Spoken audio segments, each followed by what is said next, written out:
प्यार है ये भागवत का सार है कि युद्ध ही तो वीर का प्रमाण। ಆತ್ಮೀಯ ವಿದ್ಯಾರ್ಥಿಗಳೇ, PU ಎಕ್ಸಾಮ್ ಬರ್ತಾ ಇದೆ.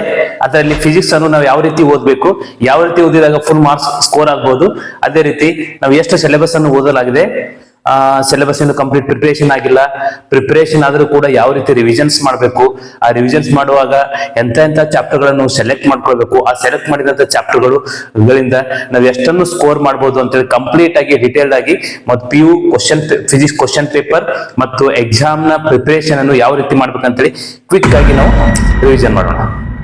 ಆತ್ಮೀಯ ವಿದ್ಯಾರ್ಥಿಗಳೇ, PU ಫಿಸಿಕ್ಸ್ ಎಕ್ಸಾಮ್ ತಯಾರಿಗೆ ತಮ್ಮೆಲ್ಲರಿಗೂ ಆಧಾರದ ಸ್ವಾಗತ. ಈ ವಿಡಿಯೋದಲ್ಲಿ ನಾವು ಯಾವ ರೀತಿಯಾಗಿ ಫಿಸಿಕ್ಸ್ ಎಕ್ಸಾಮ್ಗೆ ತಯಾರಿ ಮಾಡ್ಕೊಳ್ಬೇಕು, ಈಗಾಗಲೇ ಓದಿದ್ರೆ ಕೂಡ ನಾವು ಯಾವ ರೀತಿ ರಿವಿಷನ್ಸ್ ಮಾಡ್ಕೊಳ್ಬೇಕು, ಎಂತೆಂತ ಚಾಪ್ಟರ್ಸ್ ನಲ್ಲಿ ನಮಗೆ ವೇಟೇಜಸ್ ಹೆಚ್ಚಿಗಿದೆ ಮತ್ತು ಇದರಲ್ಲಿ ಯಾವ ರೀತಿ ಹಾರ್ಡ್ ಸ್ಟಡಿಗಿಂತಲೂ ಸ್ಮಾರ್ಟ್ ಸ್ಟಡಿಯನ್ನು ಮಾಡೋದು, ಅಂದ್ರೆ ಕಡಿಮೆ ಅವಧಿಯಲ್ಲಿ ಹೆಚ್ಚಿನ ಸ್ಕೋರ್ ಅನ್ನು ಮಾಡ್ಬೇಕಿದ್ರೆ ಎಂತ ಚಾಪ್ಟರ್ ಗಳನ್ನು ಓದಬೇಕು, ಅದರಲ್ಲಿ ಯಾವುದು ಇಂಪಾರ್ಟೆಂಟ್ ಇದೆ ಅಂತೇಳಿ ನಾವು ಒಂದೊಂದಾಗಿ ಈ ವಿಡಿಯೋದಲ್ಲಿ ಡಿಸ್ಕಸ್ ಮಾಡೋಣ. PU ಬೋರ್ಡ್ ನ ಪರೀಕ್ಷಾ ತಯಾರಿ ತುಂಬಾ ಸುಲಭ. ಯಾಕಂದ್ರೆ ನಮ್ಗೆ ಪ್ರಶ್ನೆ ಪತ್ರಿಕೆ ಸುಮಾರಾಗಿ 3 ಗಂಟೆ 15 ನಿಮಿಷಗಳ ಒಂದು ಕಾಲಾವಧಿ ಇರುತ್ತದೆ. ಈ 3 ಗಂಟೆ 15 ನಿಮಿಷಗಳಲ್ಲಿ 15 ನಿಮಿಷ ನಮ್ಗೆ ಪ್ರಶ್ನೆ ಪತ್ರಿಕೆ ಓದಲು, ಅದನ್ನು ಮಂದಟ್ಕೊಂಡು ಮಾಡ್ಕೊಳ್ಳೋದಕ್ಕೂ ನಮ್ಗೆ ಅವಕಾಶ ಇರುತ್ತೆ. 3 ಗಂಟೆಯಲ್ಲಿ ನಾವು ಉತ್ತರವನ್ನು ಬರೀಲಿಕ್ಕೆ ನಮಗೆ ಚಾನ್ಸ್ ಇರುತ್ತೆ. ಸೊ ಯಾಕೆ ಈ ನಮ್ಗೆ PU ಫಿಸಿಕ್ಸ್ ಸುಲಭ ಆಗಿರುತ್ತೆ ಅಂದ್ರೆ, ನಮ್ಗೆ ಮ್ಯಾಕ್ಸಿಮಮ್ ಆಗಿ 115 ಅಂಕಗಳಿಗೆ ಬರೀ 70 ಅಂಕ ಅಂದ್ರೆ 70 ಮಾರ್ಕ್ಸ್ ಮಾತ್ರ ನಾವು ಬಿಡಿಸಬೇಕಾಗುತ್ತೆ. ಅಂದ್ರೆ totally the maximum marks allotted in the question paper is 115 marks. So we have to solve only 70 marks questions. ಅಂದ್ರೆ 45 marks questions ನಮ್ಗೆ ಏನಾಗುತ್ತೆ ಅಂದ್ರೆ ಆಪ್ಷನಲ್ ನಲ್ಲಿ ಇದೆ. ಸೊ ಈ ಚಾಪ್ಟರ್ ಇದನ್ನು ನಾವು ಮಾಡ್ಬೇಕಿದ್ರೆ ನಾವು ಈ ಒಂದು ಪರೀಕ್ಷೆಯಲ್ಲಿ ನಾವು ಬ್ಲೂ ಪ್ರಿಂಟ್ ಅನ್ನು ತಿಳ್ಕೊಳ್ಳೋದು ತುಂಬಾ ಅವಶ್ಯಕತೆ.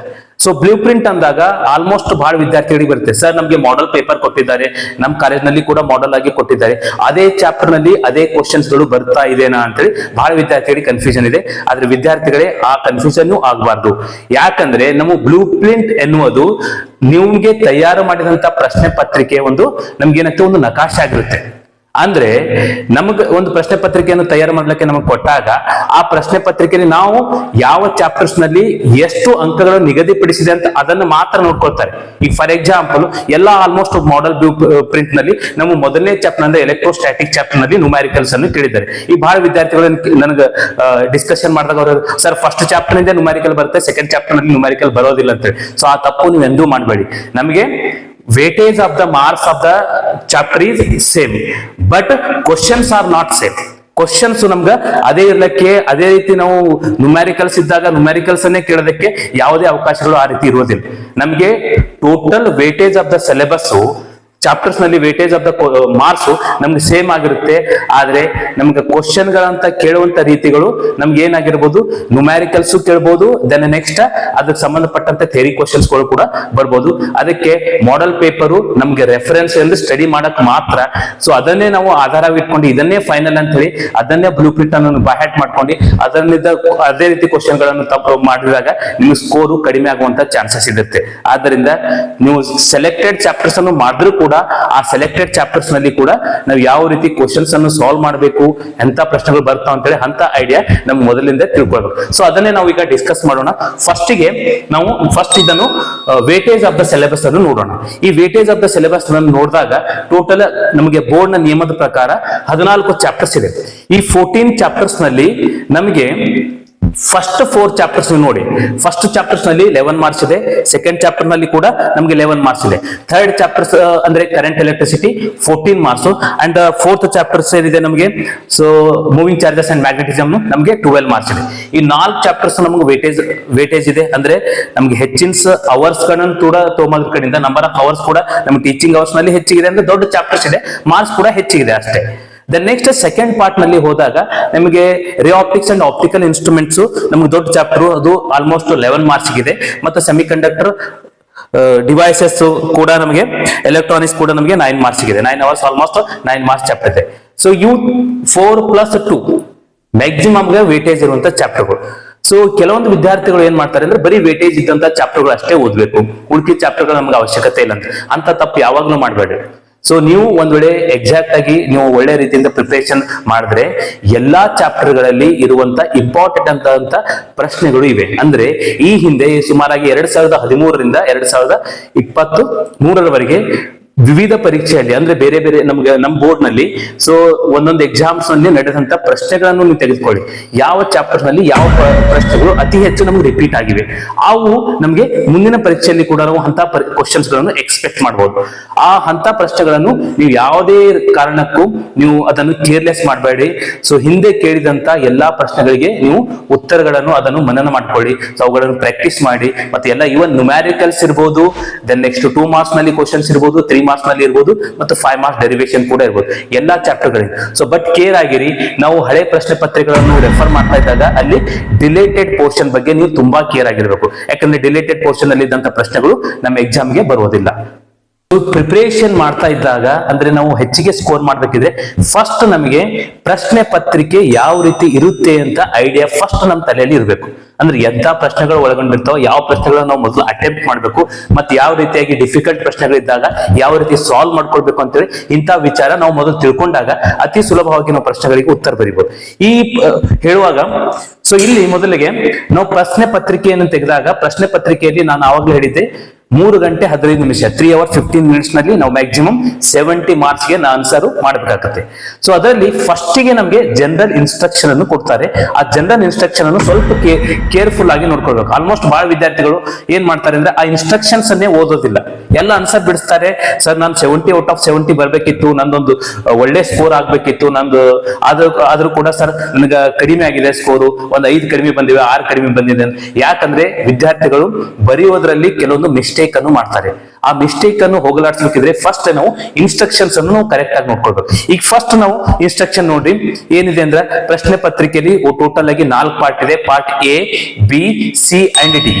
Part A 1 marks questions, part B 2 marks questions ಇದೆ, and part C 3 marks questions ಇದೆ, and part D 5 marks questions ಇದೆ, including numerical part. Numerical part ಜೊತೆ ಸೇರಿ ಅದರಲ್ಲಿ 5 ಮಾರ್ಕ್ಸ್ ಕ್ವಶನ್ಸ್ ಇರುತ್ತೆ. ಸೊ ಇದರಲ್ಲಿ ಫಸ್ಟ್ ನೋಡಿ, ಫಸ್ಟ್ ಇನ್ಸ್ಟ್ರಕ್ಷನ್ ನಲ್ಲಿ ಆಲ್ ಪಾರ್ಟ್ಸ್ ಆರ್ ಕಂಪಲ್ಸರಿ ಅಂತ ಕೊಟ್ಟಿದ್ದಾರೆ. ಅಂದ್ರೆ ನಾವು ಎಲ್ಲಾ ಪಾರ್ಟ್ಸ್ ಗಳು ಕಡ್ಡಾಯವಾಗಿ ನಾವು ಅದರಲ್ಲಿರುವಂತಹ ಪ್ರಶ್ನೆಗಳಿಗೆ ಉತ್ತರ ಬರೀಲೇಬೇಕು. ಎಲ್ಲಾ ಪಾರ್ಟ್ಸ್ ಗಳು ನಾವು ಕಂಪಲ್ಸರಿ ಆನ್ಸರ್ಸ್ ಮಾಡಬೇಕು. ದೆನ್ ಸೆಕೆಂಡ್ ಇನ್ಸ್ಟ್ರಕ್ಷನ್ಸ್ ಹೋದಾಗ ಪಾರ್ಟ್ ಎ ನಲ್ಲಿ ನಮ್ಗೆ ಏನಾಗಿರುತ್ತೆ ಅಂದ್ರೆ MCQ portion, multiple choice questions ಇರುತ್ತೆ. ಅಲ್ಲಿ ಬಹಳ ವಿದ್ಯಾರ್ಥಿಗಳು ಏನ್ ಮಾಡಿರ್ತಾರೆ, ಕೆಲವೊಂದ್ಸಲ ಅಂದಾಜು ನಾವು ಹಾಕ್ಬೇಕು ಅಥವಾ ಅದರ ಬಗ್ಗೆ ನಮ್ಗೆ ಆ ಒಂದು ಪ್ರಶ್ನೆ ಬಗ್ಗೆ ಕಂಪ್ಲೀಟ್ ಐಡಿಯಾ ಇದ್ದಾಗ ಇದ್ರ ಆನ್ಸರು ಎ ಆಗ್ಬೋದಾ ಬಿ ಆಗ್ಬೋದಾ ಅಂತ ಇಂಥ ಒಂದು ಗೊಂದಲದಲ್ಲಿ ಇರ್ತಾರೆ. ಅವಾಗ ಏನ್ ಮಾಡ್ತಾರೆ, ಉತ್ತರ ನೀವು ಬರಿತಾ ಇದ್ದಾಗ ಎಲ್ಲೋ ಒಂದ್ ಕಡೆ ಇದ್ರ answer for example first question answer A ಇದೆ, ಕ್ವಶನ್ ಆನ್ಸರು ಸಿ ಅಂತ ಹಾಕ್ಬೋದು. ಮತ್ತೆ 4th ಪೇಜ್ ನಲ್ಲಿ ದೆನ್ ಅದೇ ಕ್ವಶನ್ ಆನ್ಸರ್ ಡಿ ಅಂತ ಹೇಳಿ ಯಾವ್ದೋ ಆಪ್ಷನ್ಸ್ ಅನ್ನು ತೋರಿಸಬಹುದು. ಆದ್ರೆ ಬಟ್ ಅಲ್ಲಿ ನಮ್ಗೆ ಇನ್ಸ್ಟ್ರಕ್ಷನ್ ಅಲ್ಲಿ ಕ್ಲಿಯರ್ ಆಗಿ ಕೊಟ್ಟಿದ್ದಾರೆ, for part A question first return answer will be considered for avoiding the marks.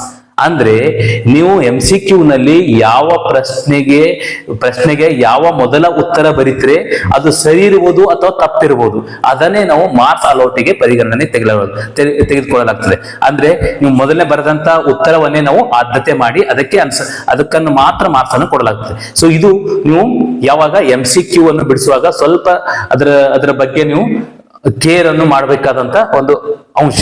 Then ಅದಾದ್ಮೇಲೆ third one, answers without relevant diagrams, figure or circuit wherever necessary will not carry any marks. This is the most important.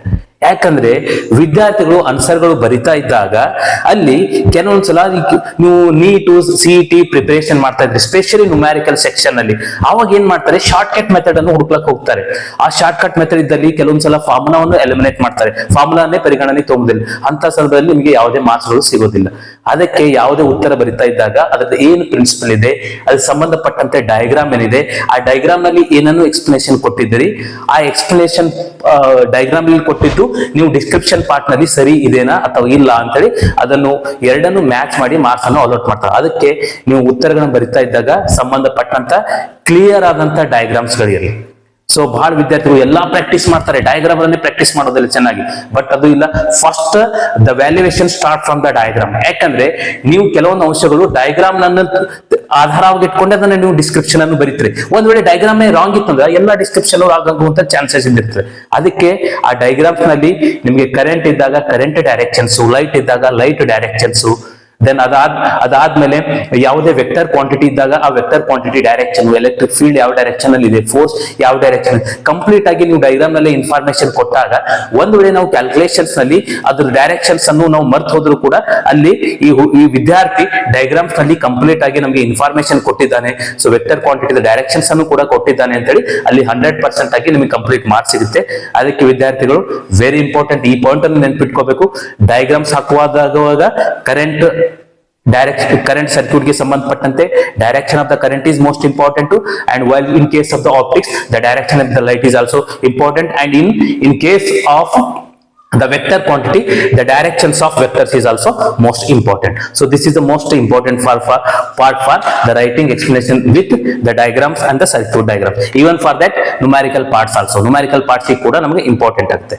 The next the fourth questions ನಲ್ಲಿ ಕೊಟ್ಟಿದ್ದಾರೆ ನೋಡಿ, direct answers to numerical problems without detailed solution will not carry any marks. ಈಗಾಗಲೇ ನಾನು discuss ಮಾಡಿದೆ, ನೀವು CET ಹಂತದಲ್ಲಿ ಮಾಡಿದಂಗೆ ಹಂಗ practice ಆಗಿ ನನಗೆ ಶಾರ್ಟ್ ಕಟ್ ಮೆಥಡ್ ಬರುತ್ತೆ ಸರ್, ಡೈರೆಕ್ಟ್ ಆಗಿ ಆನ್ಸರ್ ಬರೀಬಹುದು ಅಂದ್ರೆ ಅದಕ್ಕೆ ನಿಮ್ಗೆ ಯಾವುದೇ ಅಂಕಗಳು, ಆನ್ಸರ್ಗೆ ಯಾವುದೇ ಅಂಕಗಳು ಡೈರೆಕ್ಟ್ ಆಗಿ ಮಾರ್ಕ್ಸ್ ಕೊಡೋದಿಲ್ಲ. ಅಲ್ಲಿ ಡಿಟೇಲ್ಡ್ ಸೊಲ್ಯೂಷನ್ ಬೇಕಾಗುತ್ತೆ, ಯಾವ್ದು ಪ್ರಿನ್ಸಿಪಲ್ ಇದೆ, ಯಾವ ಫಾರ್ಮುಲಾ ಯೂಸ್ ಮಾಡ್ತಾ ಇದ್ರೆ, then calculation part with unit ಅನ್ನು ಹಾಕಿದಾಗ ನಿಮಗೆ ಮಾರ್ಕ್ಸ್ ಬರುವಂತ ಚಾನ್ಸಸ್ ಇದೆ. ಸೊ ಇದು ಜನರಲ್ ಇನ್ಸ್ಟ್ರಕ್ಷನ್ ಪಾರ್ಟ್. ಓಕೆ, ಯಾವ ಪಾರ್ಟ್ ನಲ್ಲಿ ಎಂತ ಪ್ರಶ್ನೆಗಳು ಬರುತ್ತೆ ಮತ್ತೆ ಯಾವ ರೀತಿ ಅದಕ್ಕೆ ಪ್ರಿಪರೇಷನ್ ಮಾಡಬೇಕು ಅಂತ ಹೇಳಿ ಫಸ್ಟ್ ನೋಡೋಣ. ಈಗ ಫಸ್ಟ್ ನಾವು ಪಾರ್ಟ್ ಏನು ಪರಿಗಣಿತ ತಗೊಂಡಾಗ, so part A consist of only 1 marks say MCQ as well as the fill in the blank questions. ಅಂದ್ರೆ ನಮಗೆ MCQ ಮತ್ತು ಫಿಲ್ ಇನ್ ದ ಬ್ಲಾಂಕ್ ಪ್ರಶ್ನೆಗಳು ಇರುತ್ತೆ. MCQ ನಲ್ಲಿ ಟೋಟಲ್ ನಮ್ಗೆ 15 ಕ್ವಶನ್ಸ್ ಇರುತ್ತೆ. ಈಗ ಆಲ್ಮೋಸ್ಟ್ ನಮ್ಗೆ 14 ಚಾಪ್ಟರ್ಸ್ ಇದೆ. ನಾವ್ ಏನ್ ಮಾಡ್ಬೋದು, ಎಕ್ಸ್ಪೆಕ್ಟ್ ಮಾಡ್ಬೋದು ಒಂದು ಚಾಪ್ಟರ್ ಇಂದ ಒಂದು MCQ ಕ್ವಶನ್ಸ್ ಬರ್ಬೋದು ಅಂತ ಎಕ್ಸ್ಪೆಕ್ಟ್ ಮಾಡ್ಬೋದು. ಆದ್ರೆ ಕೆಲವೊಂದು ಸಾರಿ ಸೊ ಬ್ಲೂ ಪ್ರಿಂಟ್ ಅಲ್ಲಿ ಬದಲಾವಣೆ ಸ್ವಲ್ಪ ಅಡ್ಜಸ್ಟ್ಮೆಂಟ್ ಮಾಡೋಕ್ಕೋಸ್ಕರವಾಗಿ ಸೊ ಒಂದು ಚಾಪ್ಟರ್ ನಲ್ಲಿ 2 MCQ ಕ್ವಶನ್ಗಳು ಬರುವಂತ ಚಾನ್ಸಸ್ ಕೂಡ ಇದ್ದಿರುತ್ತೆ. ಅದ್ರ ಜೊತೆಗೆ 1 marks the fill in the blanks 5 marks ಗೆ ಇದ್ದಿರುತ್ತೆ. So fill in the blank ನಲ್ಲಿ ನಮಗೆ ಮೇಲೆ ಕೂಡ ಉತ್ತರ ಕೊಟ್ಟಿರ್ತಾರೆ. ಸೊ ಮೇಲೆ ಬ್ರಾಕೆಟ್ ನಲ್ಲಿ ಉತ್ತರ ಕೊಟ್ಟಿರ್ತಾರೆ, ಆನ್ಸರ್ ಕೊಟ್ಟಿರ್ತಾರೆ. ಅದಕ್ಕೆ ಸಂಬಂಧಪಟ್ಟಂತ ಉತ್ತರವನ್ನು, ಸರಿಯಾದ ಉತ್ತರವನ್ನು ನಾವು ಆರಿಸಿ ಬರೀಬೇಕು. ಅಂದ್ರೆ ಕ್ವಶನ್ ನಂಬರ್ 16, 17, 18, 19, 20 ನಲ್ಲಿ. ಸೊ ಇಲ್ಲಿ ಸ್ವಲ್ಪ ನೀವು ಸ್ಮಾರ್ಟ್ ಆಗಿ ಅದನ್ನು ಅಬ್ಸರ್ವ್ ಮಾಡಿದಾಗ ಅಲ್ಲಿ ಉತ್ತರಗಳು ಬರುವಂತ ಚಾನ್ಸಸ್ ಇದೆ. ಏನಂದ್ರೆ ಅಲ್ಲಿ ಕೇಳಿದಂತ ಪ್ರಶ್ನೆ ಯಾವ ಚಾಪ್ಟರ್ ಗೆ ಸಂಬಂಧಪಟ್ಟಿದ್ದಂಥದ್ದು, ಆ ಪ್ರಶ್ನೆ ಮೇಲ್ಗಡೆ ಉತ್ತರ, ಆ ಉತ್ತರ ಯಾವ ಚಾಪ್ಟರ್ ನಲ್ಲಿ ಬಂದಿದ್ದು ಅಂತೇಳಿ ಸ್ವಲ್ಪ ನಿಮ್ಗೆ ಐಡಿಯಾ ಇದ್ರೆ. ಫಾರ್ ಎಕ್ಸಾಂಪಲ್ ಸೆಮಿ ಕಂಡಕ್ಟರ್ ನ ಕ್ವಶನ್ಸ್ ಬಂದಾಗ ಅಲ್ಲಿ ಸೆಮಿ ಕಂಡಕ್ಟರ್ ನ ಪ್ರಶ್ನೆ ಕೆಳಗಡೆ ಇದ್ದಾಗ ಅಲ್ಲಿ ಮೇಲ್ಗಡೆ ಆಪ್ಷನ್ಸ್ ಸೆಮಿ ಕಂಡಕ್ಟರ್ ಬಂದಂತ ಚಾಪ್ಟರ್ ನಲ್ಲಿ ಬಂದಂತ ಟರ್ಮ್ಸ್ ಯಾವಿದೆ ಅಂತೇಳಿ ಸ್ವಲ್ಪ ಕೆಲವೊಂದು ಐಡಿಯಾ ಇದ್ದಾಗ ಅಲ್ಲಿ ನಾವು ಗೆಸ್ ಮಾಡಿ ಹಾಕುವಂತ ಚಾನ್ಸ್ ಕೂಡ ಇದಿರುತ್ತೆ.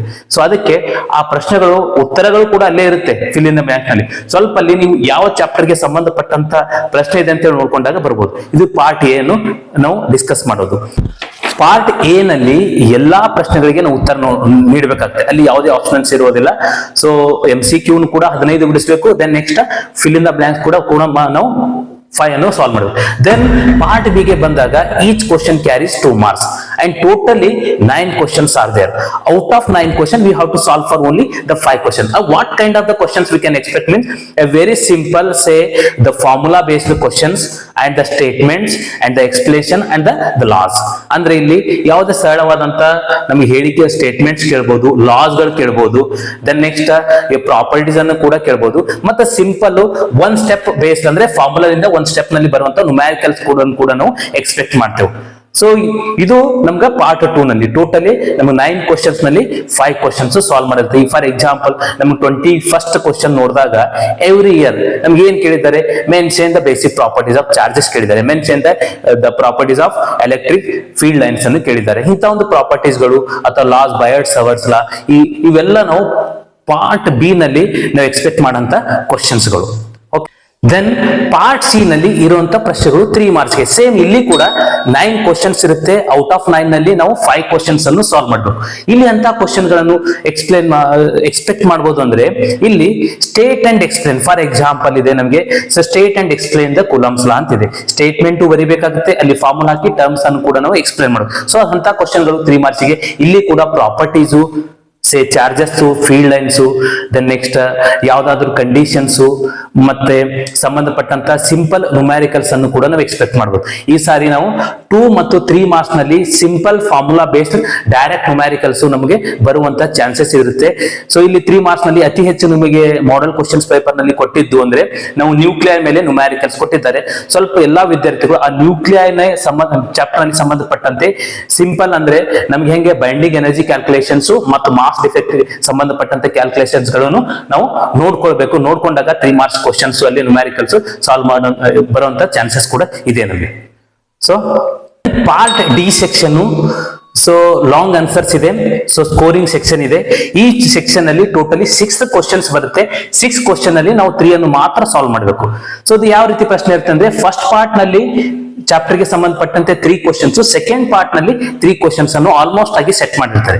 ಈ ಫಸ್ಟ್ ಪಾರ್ಟ್ ನಲ್ಲಿ ನಮಗೆ 1 ಕ್ವಶನ್ಸ್ ಎಲೆಕ್ಟ್ರೋಸ್ಟಾಟಿಕ್ ಸೆಕ್ಷನ್ ಇಂದ, ಅಂದ್ರೆ ಫಸ್ಟ್ ಆರ್ ಸೆಕೆಂಡ್ ಚಾಪ್ಟರ್ ನಲ್ಲಿ 1 ಕ್ವಶನ್ ಬರುತ್ತೆ 5 ಮಾರ್ಕ್ಸ್ ಗೆ ಡೆರಿವೇಶನ್. ಅಂಡ್ ಕರೆಂಟ್ ಎಲೆಕ್ಟ್ರಿಸಿಟಿ ನಲ್ಲಿ ಆಲ್ಮೋಸ್ಟ್ ಕಂಪಲ್ಸರಿ 1 ಕ್ವಶನ್ ಬರುತ್ತೆ. ದೆನ್ ಮ್ಯಾಗ್ನೆಟಿಸಮ್ ಇಂದ ಸೇ ಮೂವಿಂಗ್ ಚಾರ್ಜಸ್ ಅಂಡ್ ಮ್ಯಾಗ್ನೆಟಿಸಮ್ ಇರಬಹುದು. ದೆನ್ ನೆಕ್ಸ್ಟ್ ಯಾವುದೇ ಚಾಪ್ಟರ್ ಮ್ಯಾಗ್ನೆಟಿಸಮ್ ಇಂದ ಕೂಡ ನಮಗೆ 1 ಕ್ವಶನ್ಸ್ ಅನ್ನು ಬರುವಂತ ಚಾನ್ಸಸ್ ಇರುತ್ತೆ. ಸೊ ಇವು 3 ಫಸ್ಟ್ ಪಾರ್ಟ್ ನಲ್ಲಿ. ದೆನ್ ಸೆಕೆಂಡ್ ಪಾರ್ಟ್ ನಲ್ಲಿ ನಮ್ಗೆ ಅಲ್ಲಿ ಕೂಡ ಗಮನಿಸಿದಾಗ 1 ಕ್ವಶನ್ಸ್ ನಮ್ಮ ಆಪ್ಟಿಕ್ಸ್ ಸೆಕ್ಷನ್ ಇದೆ. Other it may be ray optics or wave optics 1 questions ಬರಬಹುದು.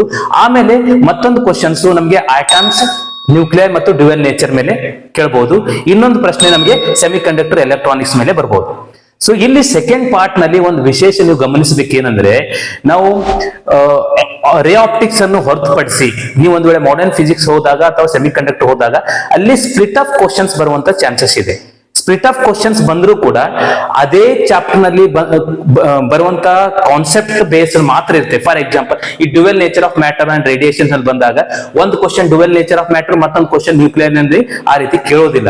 Dual nature of matter of radiation ನಲ್ಲಿ ಅಲ್ಲೇ ಸ್ಪ್ಲಿಟ್ ಮಾಡಬಹುದು. ಯಾವ ರೀತಿ 2+2+1 ಮಾರ್ಕ್ಸ್ ಮಾಡಬಹುದು, ದೆನ್ 3+2 ಮಾಡಬಹುದು, ದೆನ್ ನೆಕ್ಸ್ಟ್ ದೆನ್ ಬೇರೆ ಯಾವುದೇ ರೀತಿ ಟೋಟಲಿ ನಮಗೆ 5 ಮಾರ್ಕ್ಸ್ ಅನ್ನು ಬರುವ ಹಾಗೆ ಕ್ವಶನ್ಸ್ ಗಳನ್ನು ಅಡ್ಜಸ್ಟ್ ಮಾಡ್ತಾರೆ. 2 ಆರ್ ಕೇಳಬಹುದು ಪ್ರಶ್ನೆಗಳು ಅಥವಾ 3 ಅನ್ನ ನಾವು ಕೇಳಬಹುದು. ಇದು ನಮಗೆ ಚಾನ್ಸಸ್ ಇದ್ದಿದ್ದು ಎಲ್ಲಿ ಅಂದ್ರೆ ನಾವು ಮಾಡರ್ನ್ ಡ್ಯುಯಲ್ ನೇಚರ್ಸ್, ಆಟಮ್ಸ್ ಮತ್ತು ನ್ಯೂಕ್ಲಿಯೈ ಹಾಗೂ ಸೆಮಿ ಕಂಡಕ್ಟರ್ ನಲ್ಲಿ ಆಲ್ಮೋಸ್ಟ್ ಆಗಿ ಸ್ಪ್ಲಿಟ್ ಅಪ್ ಕ್ವಶನ್ ಗಳು ಬರುವಂತ ಚಾನ್ಸಸ್ ಇದೆ. ಅದಕ್ಕೆ ಅಲ್ಲಿ ನೀವು ಡೆಫಿನೇಷನ್ಸ್ ಮತ್ತೆ ಪ್ರಿನ್ಸಿಪಲ್ಸ್ ಮತ್ತೆ ಅಲ್ಲಿ ಸಂಬಂಧಪಟ್ಟಂತೆ ಕೆಲವೊಂದು ಯಾವುದೇ ಅಂಶಗಳಿರ್ಬೋದು, ಅಲ್ಲಿ ಸಣ್ಣ ಪ್ರಶ್ನೆಗಳು ಕೂಡ ನೀವು ಹಿಂದಿನ ಪ್ರಶ್ನೆ ಪತ್ರಿಕೆ ತೆಗೆದುಕೊಂಡು ಅದನ್ನು ನೀವು ಪ್ರಿಪರೇಷನ್ ಮಾಡಬೇಕು. ಸೊ ಇದು 5 ಮಾರ್ಕ್ಸ್ ಗೆ ಆಗುತ್ತೆ. ಓಕೆ, ನೆಕ್ಸ್ಟ್ ವೆರಿ ಇಂಪಾರ್ಟೆಂಟ್ ಅಂದ್ರೆ ನ್ಯೂಮ್ಯಾರಿಕಲ್ ಪಾರ್ಟ್.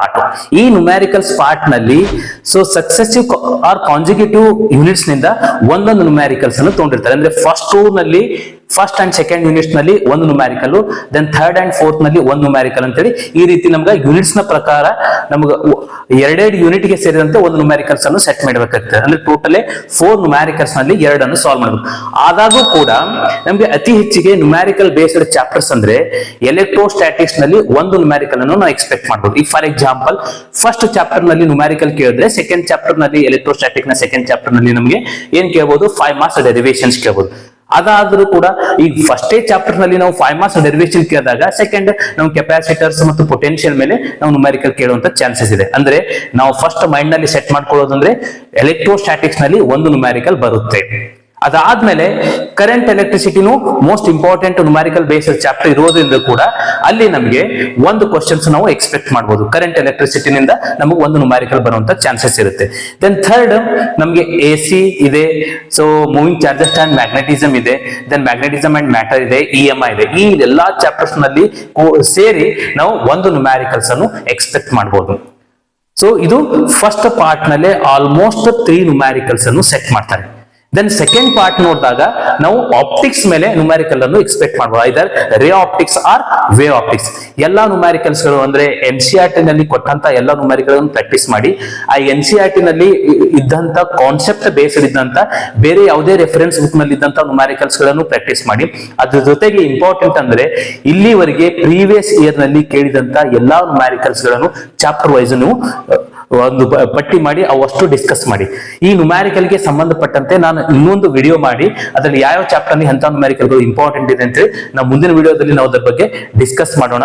ಮತ್ತೆ ಯಾವ ಚಾಪ್ಟರ್ ವೇಟೇಜ್ ನಲ್ಲಿ ಆ ಚಾಪ್ಟರ್ ಅಲ್ಲಿ ಎಂತ ಕಾನ್ಸೆಪ್ಟ್ ನಮ್ಗೆ ರಿಪೀಟ್ ಆಗಿದೆ ಅಂತ ಕೂಡ ನಾವು ಮುಂದಿನ ವಿಡಿಯೋದಲ್ಲಿ ಡಿಸ್ಕಸ್ ಮಾಡೋಣ. ಸೊ ಹೀಗೆ ನಾವು ಸ್ವಲ್ಪ ಪ್ರಶ್ನೆ ಪತ್ರಿಕೆಯನ್ನು ತಿಳ್ಕೊಂಡು ಅದ್ರ ಜೊತೆಗೆ ಹಾರ್ಡ್ ವರ್ಕ್ ಜೊತೆ ನಾವು ಸ್ಮಾರ್ಟ್ ವರ್ಕ್ ಅನ್ನು ಮಾಡಿದ್ರೆ 100% ಆಗಿ ನಾವು 70 ಔಟ್ ಆಫ್ 70 ತೆಗೆದುಕೊಂಡು ಎಕ್ಸಾಮ್ ನಲ್ಲಿ ನಾವು ಫಿಸಿಕ್ಸ್ ನಲ್ಲಿ 100ಕ್ಕೆ 100 ಅಂಕಗಳನ್ನು ನಾವು ಗಳಿಸೋದ್ರಲ್ಲಿ ಯಾವುದೇ ನಮಗೆ ಅನುಮಾನ ಇರುವುದಿಲ್ಲ. ಸೊ ಅದಕ್ಕೆ ನೀವು ಒಳ್ಳೆ ಪ್ರಿಪರೇಷನ್ ಮಾಡಿ. ಸೊ ನಿಮ್ಮೆಲ್ಲರಿಗೂ ಒಳ್ಳೆಯದಾಗಲಿ. All the best. Thank you.